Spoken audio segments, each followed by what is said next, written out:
আজ অনেক সকালে ঘুম থেকে উঠেছি, আর আমার আগে তো আমার ছেলেটা উঠেছে। ও কিছুদিন ধরে না একটুও ঘুমাচ্ছে না, আর খাওয়া দাওয়া ঠিক মতো করছে না, আর দিনে তো অনেকবার গোসল করে, এই জন্য নাকে একটু ঠান্ডা এসেছে। তো এ ঠান্ডায় ওর কিছু হয় না আল্লাহর রহমতে। তো যাই হোক, তো আমি সকালে সব কাজকর্মগুলো করে নিয়েছি, আর এই যে দুপুরের রান্নাটা শুরু করে দিয়েছি। আর এখন কিন্তু সকাল 7টা, সাড়ে 7টা বাজে। আর আমি দুপুরের রান্নাটা করে রেখে যাব, যেহেতু বাইরে যাব, সেখান থেকে এসে রান্না করতে গেলে একটু কষ্ট হয়ে যাবে। আর যে রোদ গরম পড়ছে, তো সেটা তো বলার বাইরে।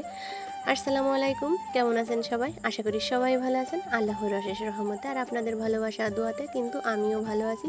তো চলে আসলাম আর একটি নতুন ভিডিও নিয়ে, আশা করি ভালো লাগবে। প্লিজ কেউ স্কিপ করে দেখবেন না। আর শুরুতে একটা কথা বলি, আমার চ্যানেলে যারা আজ নতুন এসেছেন, প্লিজ আমার চ্যানেলটি সাবস্ক্রাইব করে পাশের বেল বাটনটি ওপেন করে রাখবেন।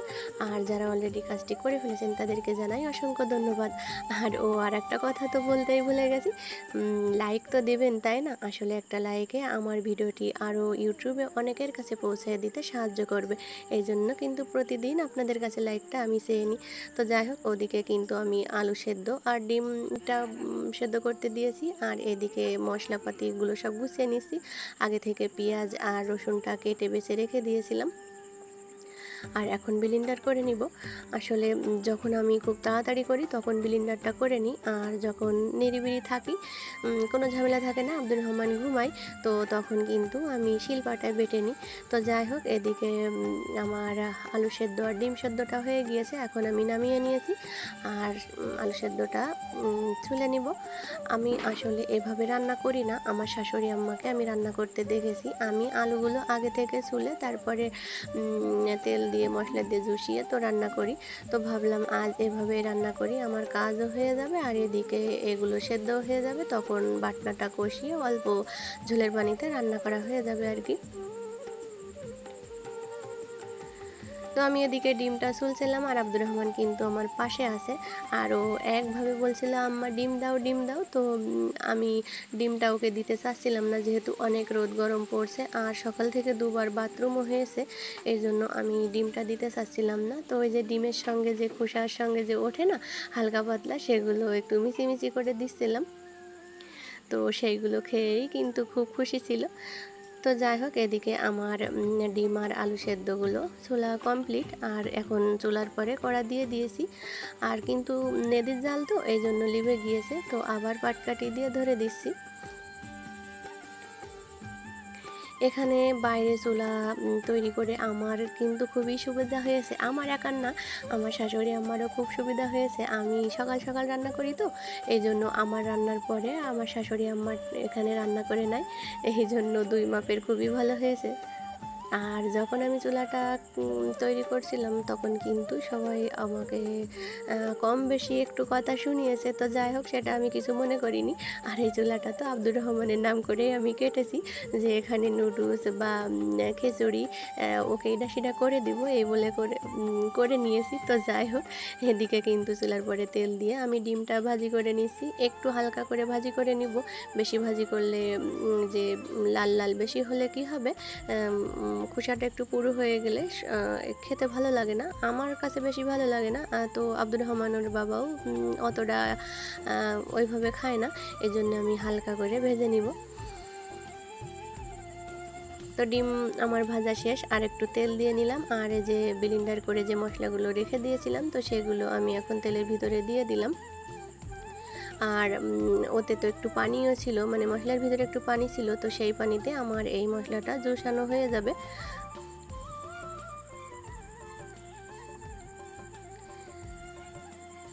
সকালের বাসি কাজকর্ম সেরে রান্না করতে গেলে একটু দেরি হয়ে যায়, তারপরেও আমি বাইরে যাব বলে একটু সকাল করে করছিলাম।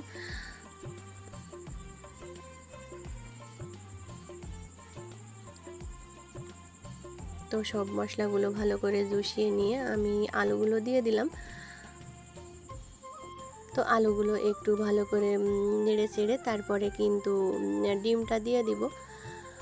আর আমার কাছে মনে হয় সব মশলা ভালো করে কষিয়ে তারপরে এভাবে আলু কিংবা ডিম, মাংস যাই হোক না কেন সেগুলো যদি একটু ভালো করে কষিয়ে নিয়ে তেল বের করে নিয়ে ঝোলের পানিটা দিলে একটু মনে হয় যে আমার কাছে ভালো লাগে আর কি।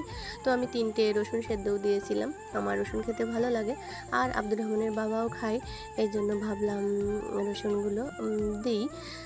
তো ভালোভাবে জুসিয়ে আমি ঝোলের পানিটা দিয়ে দিয়েছি আর তারপরে কিন্তু রান্না কমপ্লিট। আমি লাবিয়েও নিয়েছি আর এত সুন্দর কালার এসেছিল, আসলে কাঁচা ঝাল দিয়ে রান্না করেছি, খেতেও কিন্তু খুবই ভালো লাগছিল। আর সব থেকে ভালো লাগে কি জানেন, আমি যেটা রান্না করি সেইটাই আমার হাজব্যান্ড তৃপ্তি করে খায়, এইটাই বেশি ভালো লাগে।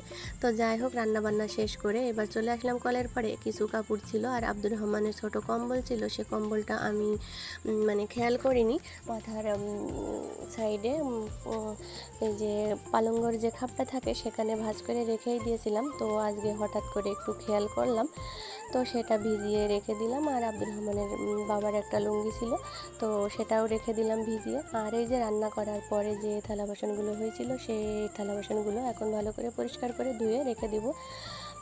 এটা হচ্ছে আমার কড়াই, আমার আর আমার শাশুড়ির কড়াগুলো একটু ময়লা হয়েছে, ময়লা বলতে এই যে কালো কালো দাগ পড়ে গিয়েছে, সময় করে তোলা লাগবে, এই জন্য এখন তো সময় হচ্ছে না, ভাবছি একটু সময় করে পরিষ্কার করে একদম সাদা ধবধবে করে ফেলবো ইনশাল্লাহ।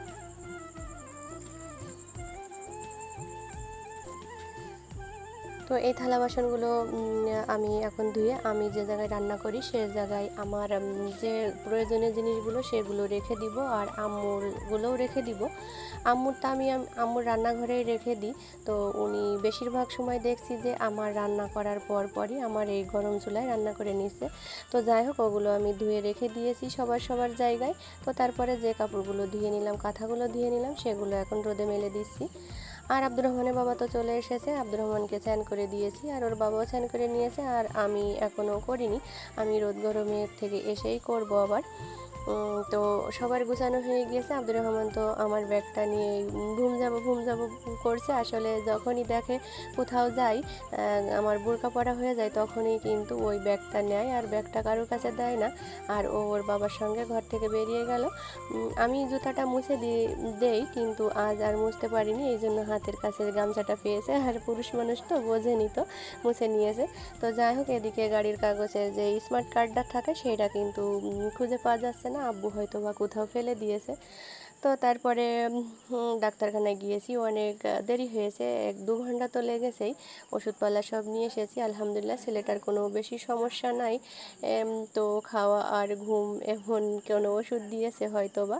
তো যাই হোক, ওখান থেকে এসে এই যে শাশুড়ি আম্মা মাছ কাটছিল, আব্বু পুকুর থেকে মাছ ধরে দিয়েছে জাল দিয়ে, তো মাছ কেটে নিয়েছে আর আমি এখন ধুয়ে পরিষ্কার করে দিব। উনি এখন কিছু রান্না করবে আর এখান থেকে আমাদের কিছু মাছ দিবে।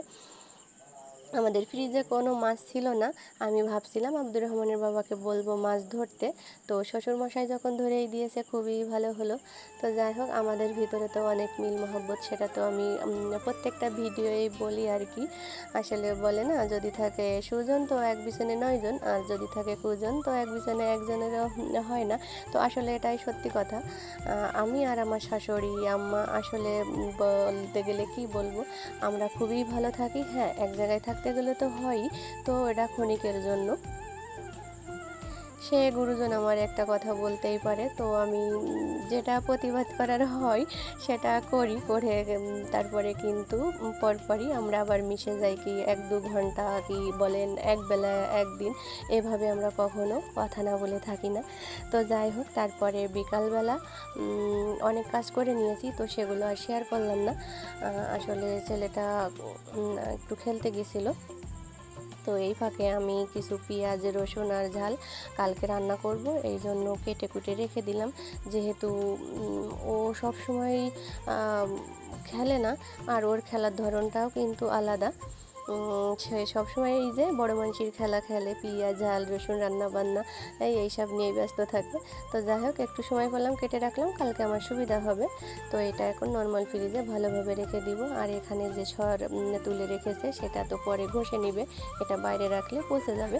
তো যাই হোক, তো সবাই ভালো থাকবেন, সুস্থ থাকবেন আর আমার ফ্যামিলির জন্য দোয়া করবেন। আজ এই পর্যন্ত। দেখা হবে পরবর্তী একটা ভিডিওতে। আল্লাহ হাফেজ।